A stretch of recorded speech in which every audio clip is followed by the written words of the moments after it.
native mammals are crouching below the boulders. Possum. This endangered mountain pygmy possum is one of only 2,000 left in the wild, the only marsupial in the world that hibernates during winter. They only occur on the mainland of Australia above the winter snow line, above 1,500 metres. Biologist Linda Broom has been monitoring the possums for 20 years as they battle against feral predators and loss of habitat. Now the mountain pygmy possum has to face its biggest challenge yet. The data is showing that the average duration of snow is decreasing since 1954 to the current time. The trend is downwards. The problem is that the winters are no longer cold enough. What the snow does when it falls on the boulders is it creates a blanket or like a doonut that keeps the hibernating possums warm underneath.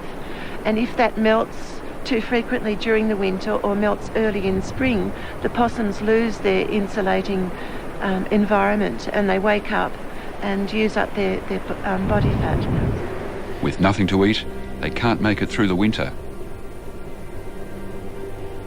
Their tipping point is not far away.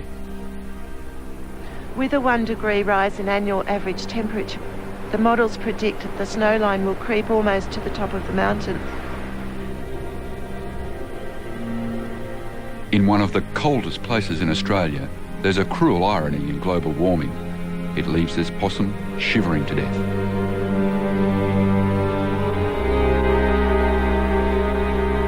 The seas are warming, the snows are melting, the clouds are lifting.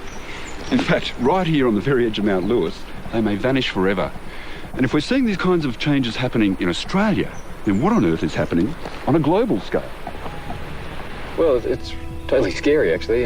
We've done predictions on a whole range of ecosystems around the world, a whole lot of different types of animals and plants, and the predictions are, scary is the best word for them. I mean, we could be facing, 20 to 50% of species going extinct over this century. All species? Of species. That's astounding. It's frightening, and it's starting to happen. Nature is sounding the wake-up call. What's making the possums shiver, the shearwaters starve, and the frogs dry out will also change life as we know it. As our water supplies dwindle and sea levels rise, we're sliding towards our own tipping point. We've got a little bit of time. I mean, we have got the time to actually act. That's the sort of where I get the optimism from.